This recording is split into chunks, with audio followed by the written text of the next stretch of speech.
Good evening, everyone. It is 6:30 Eastern Time here in Atlanta, Georgia. This is our Atlanta United at Columbus Crew pre-match show for the first match of the round one best of three MLS Cup Playoffs series. Atlanta United taking out the Columbus Crew at Lower.com Field in Columbus, Ohio. Tyler, how's it going? What's going on? I have a voice finally. So Yeah, I don't know that I sound beautiful or anything like that, but weather changes, the cold weather, like what's going to happen up there in Columbus tonight. It got me, put me out with some laryngitis the other day while y'all had Doug on, but yeah, I'm good. And I'm cautiously excited about this. We'll see how it goes. Yeah, me too. Should be an interesting series. See if you hear the chat already. Got a crew fan here. Blake Eshelman saying go crew. Thanks for joining us, Blake. Hostile territory, but we appreciate it. Yeah, in all seriousness, glad you're here. Good evening, Daniel. Good to see you. Two Spikes say kick this man out of the chat. Nah, we're not kicking him out. Blake can hang with us. But Two Spikes, good to see you as always. And maybe those that haven't been here in a while or it's your first time here, you know how it works. We will talk about the lineups, talk about any match news that comes out, final thoughts coming in from, or final thoughts leading into the match and all that. So, yeah, looking forward to it. Let's shout out Blake, by the way. Blake is at MLS Gone Wild on X. So give Blake a follow for MLS news. He's a crew fan, obviously, but yeah, give us a shout for MLS news and all things. Yeah, MLS. So yeah, go ahead and give him a follow. Are you? Oh, I should say real quick. Tommy's going to be joining us just a little bit. He is live at Lower.com Field, and he'll be joining us about 20 minutes or so. So yeah, he's set up in the press box, trying to work his way around. Hopefully things go better than they did last time. He graced Lower.com Field with his presence, which was the 6-1 shellacking that Atlanta had. Yeah. But I think tonight's going to be a much more competitive game than that one was. Yeah, I think so. Yeah, if you're not already checking it out, by the way, Scarves and Spikes, he's kind of taking control of the Twitter and the Instagram, so he's posting some stuff up from Columbus and from Lower.com and everywhere else. So if you aren't for whatever reason already a part of that, go give it a follow. So yeah, definitely do that, and looking forward to Tommy's coverage and hear from him a little bit later on. So let's get the big question out of the way. Zelf asked me it right off the bat. We talked about that the other day, or talked about this the other day. Who starts at the number 10 without Almada up there? I think Pineda was talking about Saba playing there at that spot, pushing Mascara on the wing, of course, and Silva on the other wing. So I think that's what we see. That's the only kind of deviation that we'll see in the lineup as compared to what it's been over the past few matches. Everything else should be the same. We talked maybe if they go to the three-man back line and kind of mix things up in the midfield. I don't know if Tommy started at the number 10, Bruno. I say very, very unlikely. He had a dream last night that he came on in the 89th minute. Late game sub.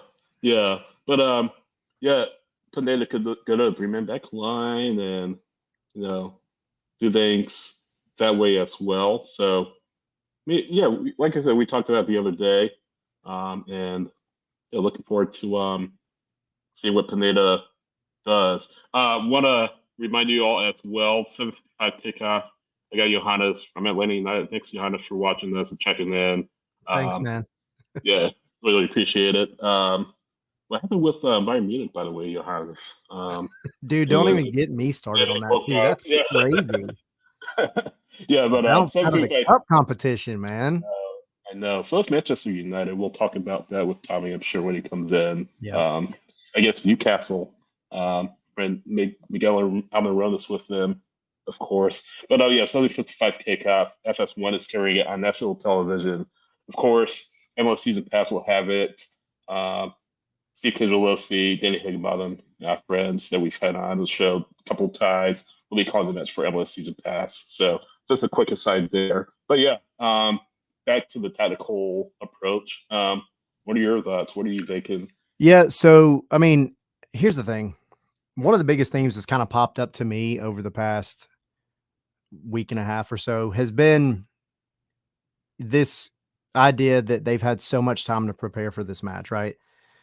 We always joke around, and I think y'all talked about it on the show the other night when I was trying to recover my voice. And Tommy pointed out what Brooks Lennon said in the locker room after the Philadelphia match at home. He said that up until that match, they had so much more film or time to review film to get ready for that Philadelphia match, and they handled Philly solidly. That was a really, really good win for Atlanta back at home, right? Brooks Lennon kind of said some similar things this week. They've had time to really go over, the film, really, really think about tactics, talk about tactics. He said they have, multiple options in place. I Yeah, think it's going to kind of be one of those not game time decisions because clearly Pineda is going to have, his plans kind of in place. But the easy option is like what you said. You move a guy like Shande or Saba over to the number 10, and then you put Edwin Mosquera or Derek Etienne on the wing to replace that spot. It's you're not going to have a like for Thiago Almada. You're just not. That's not going to happen. So uh, it's not a terrible way to start the match. But I could see if they come out with a similar kind of formation and set of tactics like that.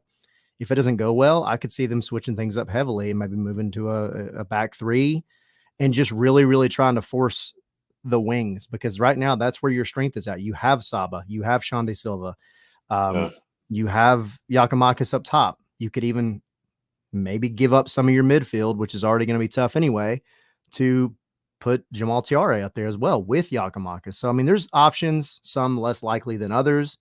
But I think the biggest thing to watch is going to be if Muyumba has a good game, then Atlanta is going to have a good game, regardless yeah, of what goes on around.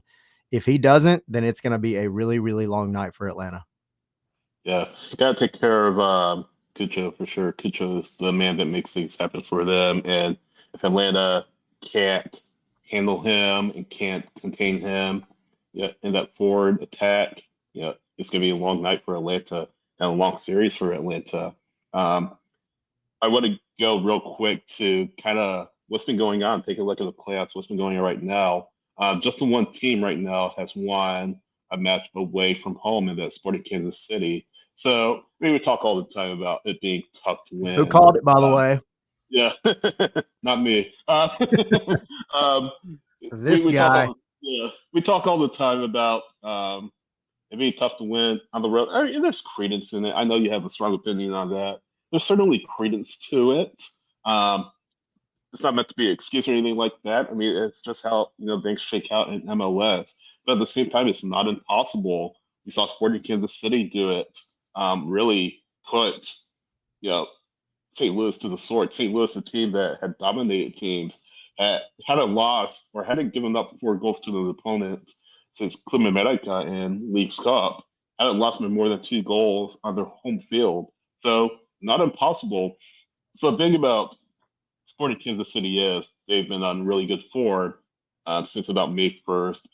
They had lost, I think, or they hadn't won a match before May 1st, and then after that, I have the numbers written out somewhere. I don't They have went like them 10 in the right now. beginning without winning. It was Yeah, bad. It was yeah, really 10 bad. windows. Yeah, but they turned this around as soon as they got guys back in. As soon as they got the guys healthy, they made a push up the table. It wasn't perfect. They had some baffling losses down the stretch, but really took it to St. Louis the other night. And maybe Atlanta United can look at it and say, hey, St. or Kansas City did it. Sporting Kansas City did it. Why not us? And maybe they can draw inspiration from that. Going back to the Tad Cole discussion, Blake saying, I think Sean Silva will be an X factor tonight with his pace when Gressel is pushed high in crew possession. So, yeah, it's another thing to look at. Julian Gressel, who Atlanta United are very familiar with. How do you deal with him? He's going to be, one of the players to look out for Columbus, and Well, he we has possession. know, one thing real quick, we know very well that Gressel is not the primo defender. Gressel can put a ball on a dime in the box for anybody. He's not going to be the guy that you're going to rely on against a Sean De Silva. So I mean, I agree. I agree with Blake saying for sure. And I'm curious to see kind of what Atlanta has done as far as scouting that out, because one thing that Sean Day likes to do as well is cut back inside. And with the lack of Almada there, I fully expect him to do that probably more than he normally would. But I think you see Sean Day take on Gressel or whoever's playing that position 1v1 a lot. I think that's probably a matchup that they consider favorable. Now, on the other end of the spectrum, Caleb Wiley's going to have his hands full with him. And you can't let those kind of crosses come in like what happened against Cincinnati on decision day. You had the one that was put in, it kind of snuck past Brad, and then you have a runner at the back post that just taps it in. That's Gressel's bread and butter, putting in those kind of crosses. So you're gonna have to stop that. So that Atlanta left side, Columbus right side is gonna be there's gonna be a lot of action there, I'm sure. Yeah, indeed. And not only that, defensively, we talked about the defense with this team numerous times. The little things need to get fixed, and they talk all about it. Unfortunately, it hasn't happened yet, and we still see a lot of the same things have been cropping up with this team, matching or day in and day out. Dropping points. Seeing wins turn to draws, even worse draws turn to losses. This kind of sounds weird to say, but you have a little bit of,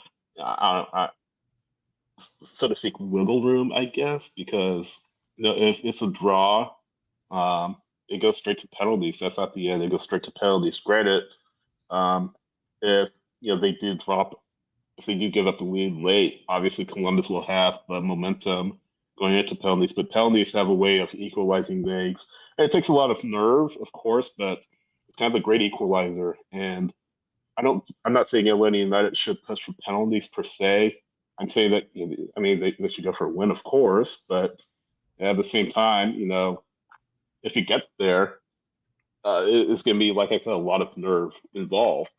This is a team that has struggled in penalties in the past. I mean, we saw it in 2017, the first time these two teams met in the playoffs. Hey, this is that chance for revenge though on that one though. Yeah, that'll be a good throwback. Yeah, no, indeed. No, I mean, I'll say this too though. Like, you look at the way that the matches have gone in the playoffs so far, and this is a different season. That's the way you have to look at this. This is not MLS regular season. The playoffs, the pressure that it brings, the format, obviously, which, say what you want to about it. It is what it is. The fact of the matter, it's still playoffs. So that is a giant wild card in how teams and players act on the field. I mean, go look at Franco Escobar, playoff Franco, and how he was. The guy was a different player in the playoffs, and it can unlock something in certain teams, and it can really be a hindrance for certain teams. So I'm really curious to see how it plays out for Atlanta, but it's so hard to predict anything because any team can go on a tear. And correct me if I'm mistaken, but we haven't had one go to penalties yet, have we? In the playoffs so far. Except outside of Columbus in 2017. You mean? No, I'm talking about in the playoffs this year.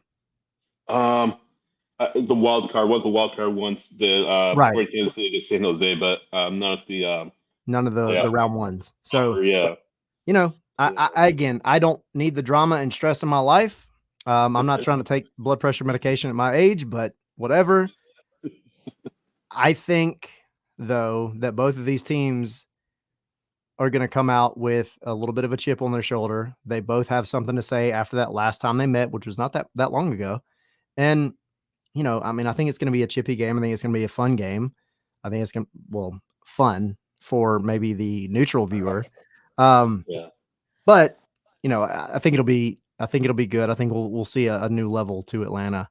And if they can patch up some of just the little defensive mishaps here and there, like you're talking about, then they've got the team that can beat Columbus.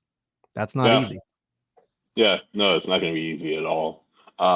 So real quick, just a reminder, kickoff is 7:55.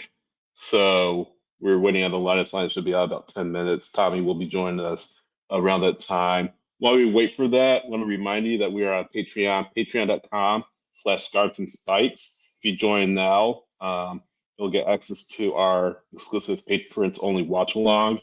Play the URL in the chat right now. Patreon.com/Scarts and Spikes. You have you'll be able to get a 7-day free trial to check things out, see what we have up there right now, and join up. We have 3 tiers: $1.17, $5, $10 a month, and again, it allows you to see what we got going on, bonus content that we'll have going on during the playoffs. Again, exclusive patron watch-alongs, merchandise discounts, and all of that. So go ahead and sign up now. When you get to that URL, don't click join for free. Scroll down to where it says choose your membership, and you'll see 3 tiers that say start your free trial, start 7-day free trial. So yeah, do that now, and we'll shoot you the link to our, again, Patriots only watch along that we have going on a little bit later on tonight. And if you're watching after about 7:30, just so you know. Yeah. And if you're watching after the fact, that link works anytime. So go ahead and join up and help us out. And subscribe if you haven't already. Subscribe to us on YouTube if you have not already. And yeah, I think that's the plugs we have right now. That's how we keep the lights on, ladies and gentlemen. Exactly. We appreciate it. Exactly.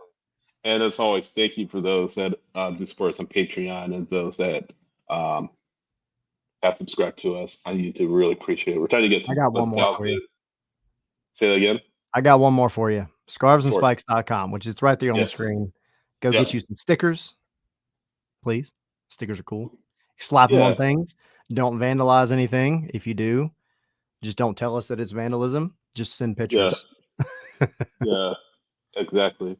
So we got to open things up. I think we got to add some more merch. So I think we're working on it right now. So, but soon to come. Yes, soon to come. Again, 7:55 kickoff. So just kind of biding your time here and waiting for things to come out from Lore.com field from a lineup standpoint. Again, probably no surprises for Atlanta United outside of Almada missing. No injuries, major injuries to speak of. Wolf, I think I saw, was questionable. That's the only one. Ozzy Alonso was questionable earlier in the week. That being said, he was not on the actual injury report, so he was upgraded from there. So and Pineda said that he would he may see some time tonight. So and that goes back to that tactical thing that you're talking about as well. If this is a big if Atlanta can go up in this match and have a decent it's a big if and have a decent lead going into the 60th, 70th minute or so. Ozzy Alonso is the guy that you want coming on to help shut it down.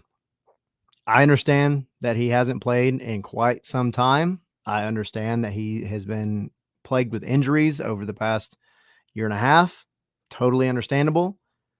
There is nobody else that is on that roster right now that I would want coming off the bench to help shut out a game.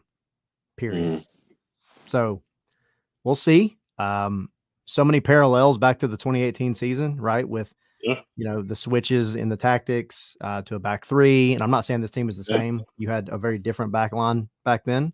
You had a different set of experience. But if you're talking about experience, and to me, and y'all have heard me gripe about it on this show and on the Twitter Spaces show after the matches and everything else, I don't attribute all of the goals that have been given up this season to Brad. I don't attribute it all to the center backs. I think a lot of it is the center backs and Brad being left out to dry because of the work or lack thereof of defensive midfielders. And that's not a knock on anybody specific. I think it's definitely a thing that the coaching is going to have to change and identify whatever.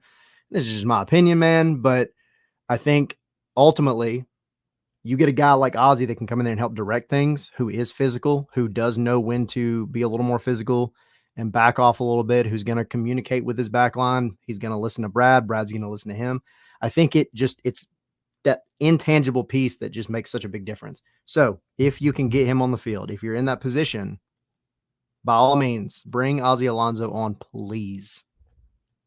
Knows what it's like to win in this league too. Has an MLS Cup.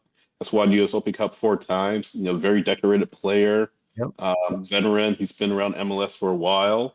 So I mean, it'd be fun if he scored a goal like remember Ercometti in New York City. Yeah. I'll take it, man. Yeah. I mean, I don't care if Tommy scores the goal. I just need it coming from somewhere. Yeah. So, I would love to see Ozzy. And it's been a little bit of a bummer for him because he hasn't seen the field that much. He was brought in to be, that presence, that steady presence in the midfield for Atlanta United. He was never going to start a lot of matches. He would have seen maybe some time down the stretch, some late game substitutions here and there as Atlanta United. Again, lean on that experience, lean on that track record of success in MLS. Plus, he has a strong relationship with Pineda coming in. So I felt Pineda really pushed for that signing. And unfortunately, the leg, the injury situation hasn't worked out or hasn't, broken in the way that has been favorable to Ozzy. But again, hopefully, we see him, like you said, in this postseason. And did you just say the leg hasn't broken in a way that's favorable to Ozzy? I my person knock on wood, Sydney. What are you doing? All right. No, but it seems like it's been one thing after another, from a recovery standpoint. And I hope we see him.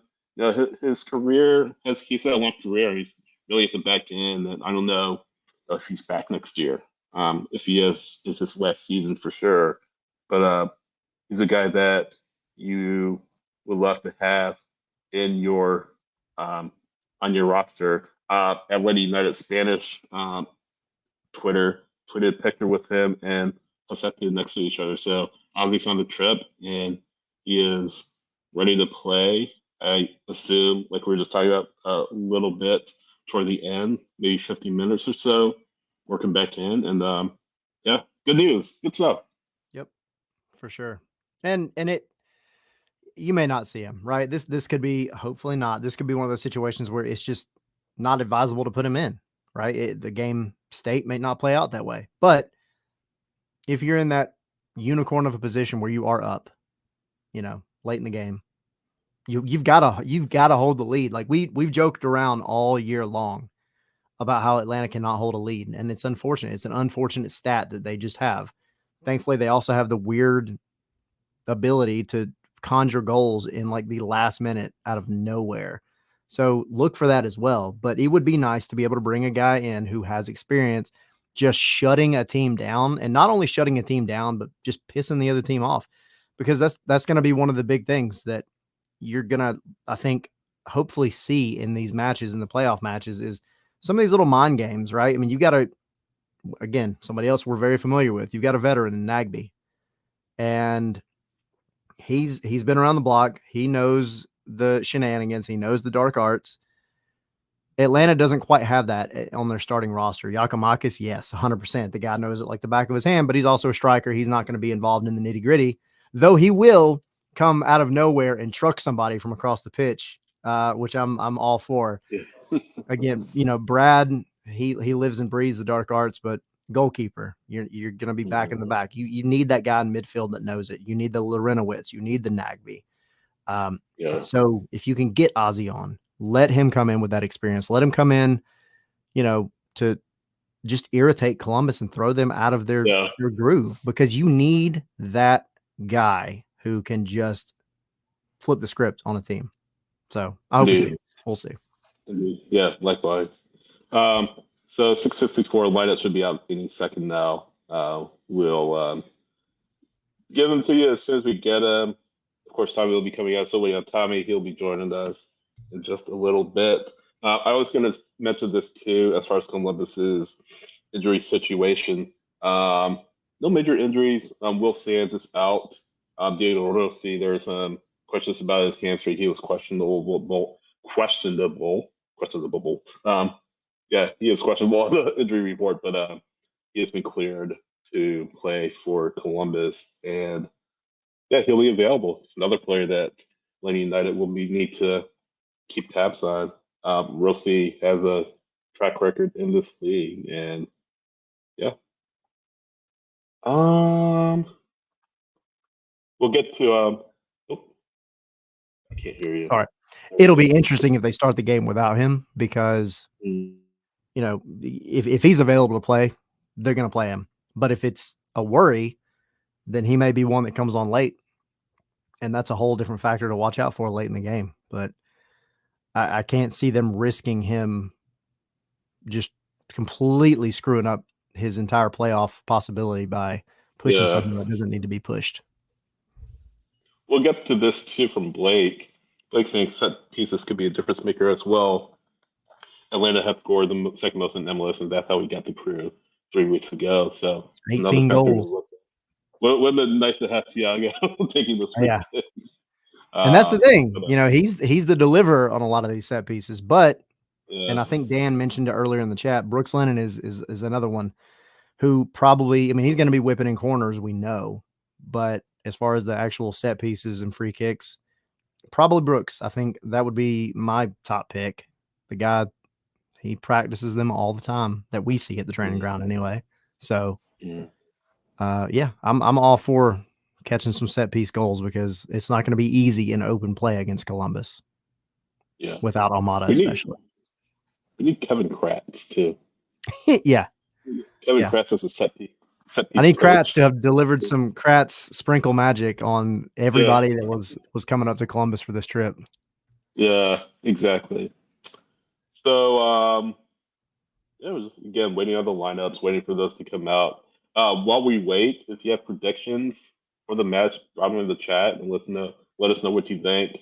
The score line tonight, as well as how you think the series is going to play out. Whether Atlanta, wins to the 2, wins to the 3, or Columbus wins to the 2, wins to the 3. Let us know in the chat, and we'll fire them off as well. I know you think Atlanta is going to win, right? I do. I think it's going to be 2-2, go into penalties, and I think it's going to be Atlanta. But because somebody's got to bring some positivity around here. I watched y'all the other night when I couldn't get on the show, and y'all are like, no, we're going to lose. And everybody's thinking we're going to lose. So somebody's got to be a ray of sunshine around here. Yeah. Well, there you go. There you go. Want to talk about the lineups? Let's do it. Let's do it. So there you go. Jay Fortune,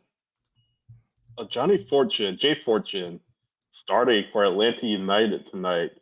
Big decision from Pineda to start Fortune in this playoff match. So interested to see how that plays out. Yeah, looks like a 3-man back line. You have Abraham, you have Robinson, you have Hernandez, Wiley Lennon. Obviously, your outside backs, Liumba, Hasetu in the midfield, and then Jay Fortune in the lineup for Atlanta United in the playoffs. What are your thoughts?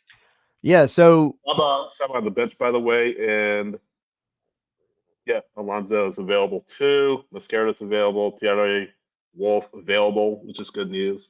Let's get Tommy in here too to get his thoughts. He is live from Lore.com field. Oop, there he is. Where's Saba? Tommy. Where's Saba? Did I miss this? You look very professional, by the way. You do. You look spiffy. Thank you. Where's your broadcast partner? He's hanging out with Justin right now. Okay, I see how it is. Yeah. So what do you think, Tommy? Because I know you're only on here for a minute, so I want to get your opinion. what the hell? I haven't even really put this together yet. So can we go through this? Did you guys already do this, or We just started, so We you did. dive into it, buddy. I don't even know where to start. I mean, we're going defensive. Well, it's a Right? back five for sure. Yeah. So, I mean, I think to me the most interesting thing is going to be that midfield because you have Jay Fortune in there. I don't think you're putting Fortune up top as a 10, but I think what you have is Muyumba and Fortune kind of almost as that double 8 with Josetu behind them as a 6. Fortune's probably going to be more on defensive duty than Muyumba is. I think when you see the ball progress through the midfield, it's going to be via Muyumba. That's my little bit of analysis. You can switch Jay and Rosetu in that either way, but I think that's at least how I think they're trying to hold the midfield. The wings, though, is where this game is going to be involved at. Yeah. Big opportunity for Wiley on the wing. You know, we've seen what he can do this year. We've seen what Lennon can do, his improvement this season. We talked about it once or the other day with Doug, or well, before Doug came out, I should say. But Lennon, 2023 Lennon is miles better than when he came in a few years ago. Sorry, again, me too. I think there's some background noise in the background there. But how his play, his play. He's just really this level of play, and he's become really a captain material for this team. So, yeah, big game for the players on the outside backs, and yeah, Fortune. Gosh, yeah, big opportunity for him to reward Pineda's faith in him.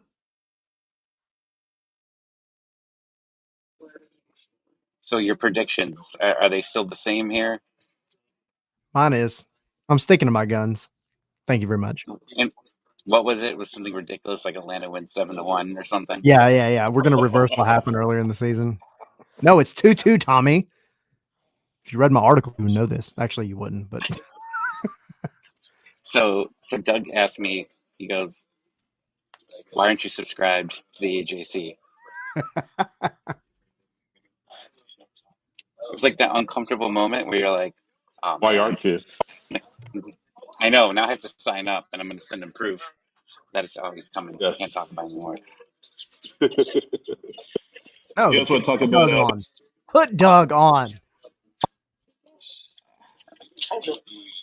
Hello, Doug.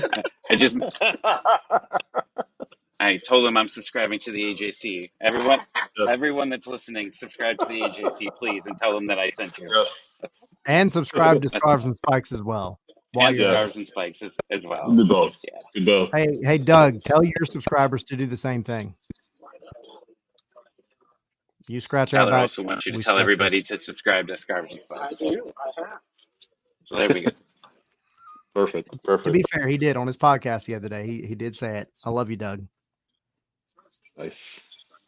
You guys want to talk about Columbus's lineup now? Yeah, let's do it. All right.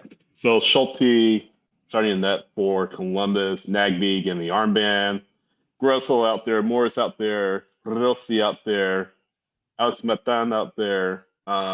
So very familiar names, very familiar faces.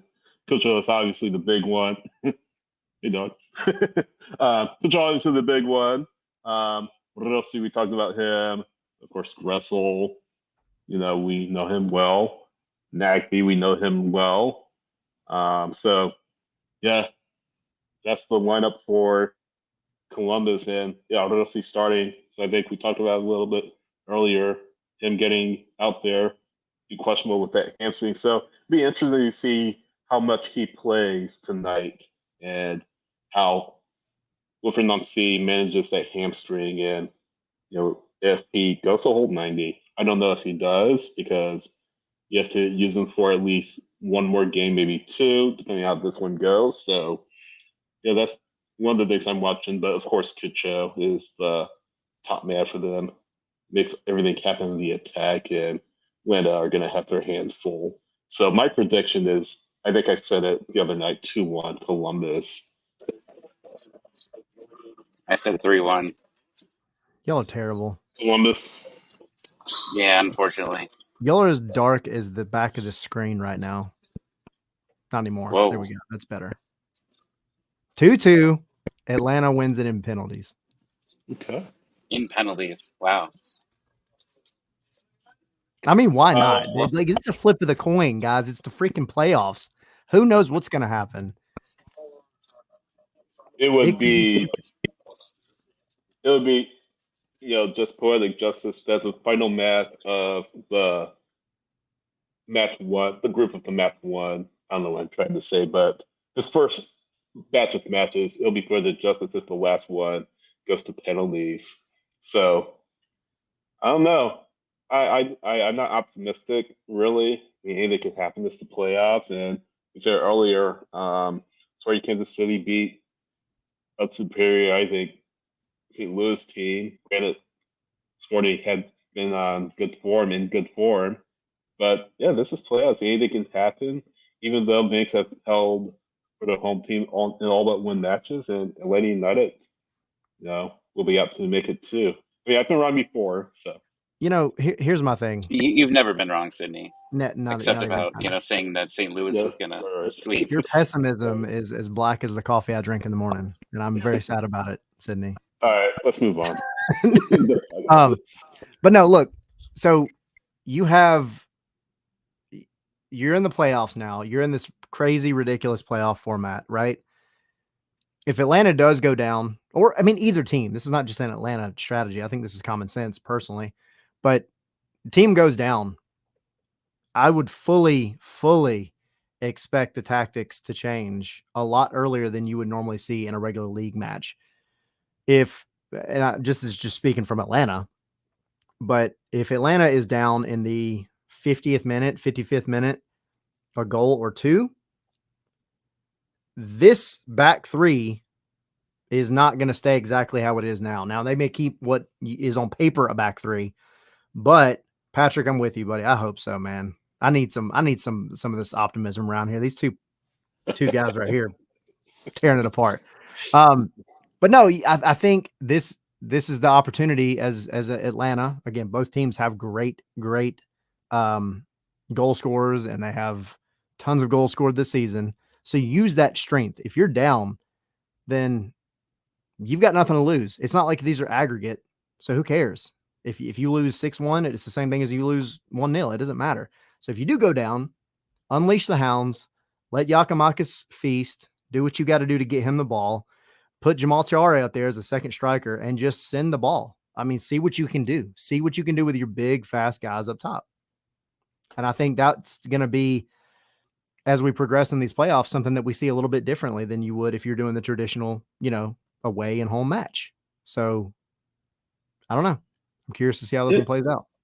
We talked about drop results. I feel like, and Blake can keep me honest here, I feel like the Crew have been a little bit susceptible to dropping points as well, and seeing teams play from a losing position to a position where they can get a result or a win. So, I mean, I feel like they've had kind of happened to them as well. They had a 4-3 against Orlando City. They have a lead late, and then Ramiro Enrique scored twice in the dying minutes to turn that match. They led Dallas, but Dallas scored to draw that match. Granted, it wasn't late, but they did come away with the draw. Of course, at home, Miles scoring the goal in stoppage time to still a draw for Atlanta. So, yeah, I mean, you can kind of go through there. July 15th, Blanco scoring in the 80th minute for Portland. Portland winning 3-2.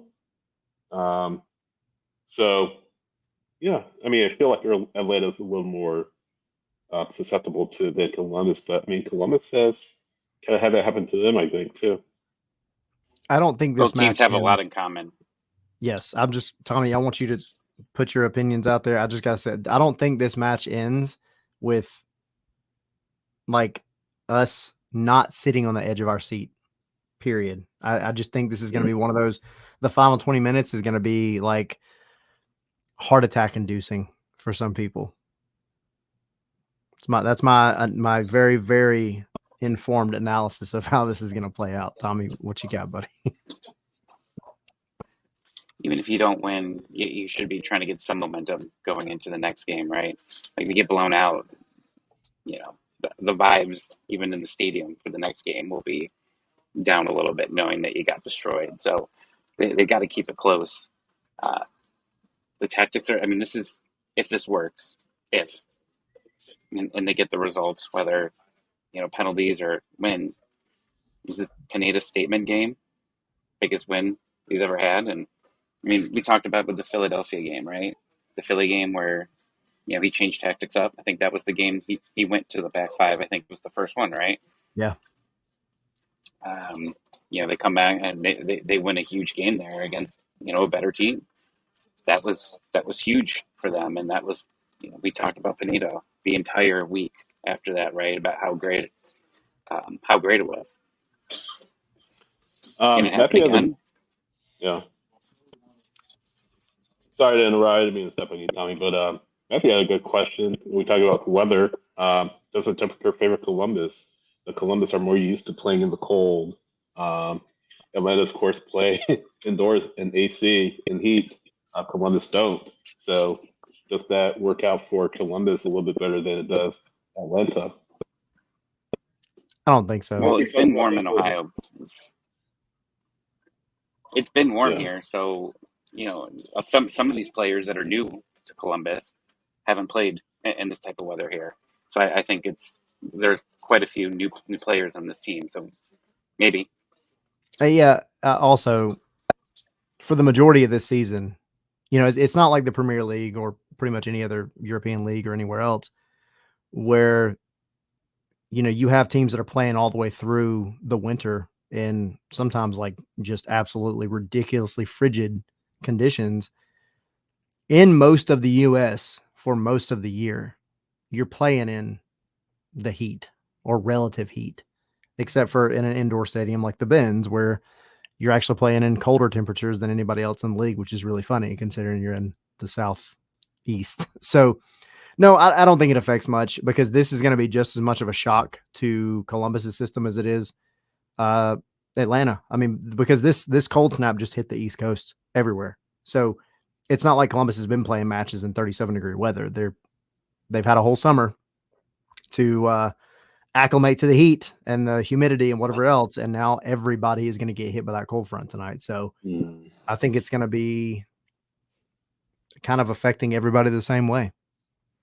Yeah, that's a good point. Guys, got any final thoughts, closing thoughts here before we get out of here? They can't get on the back foot right away. They can't just start getting attacked on in the first 5 minutes.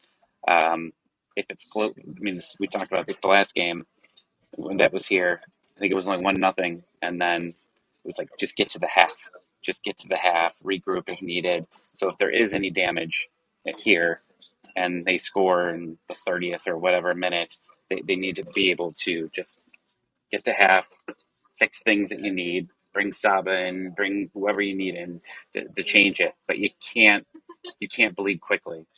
And this team has done that in the past where it goes from 0 to 100 extremely quick. And they've done it offensively too, where they've gone from 0 to 100 and scored goals in bunches.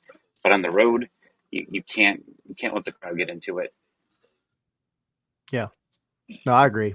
And I think at the end of this match, I think you do, because I've seen people kind of going back and forth, Zilf and everybody else in the chat. I think you do see Edwin Mosquera and obviously Saba come on to replace the wings at some point. Not because, Edwin Mosquera is the better player than Shande or whoever.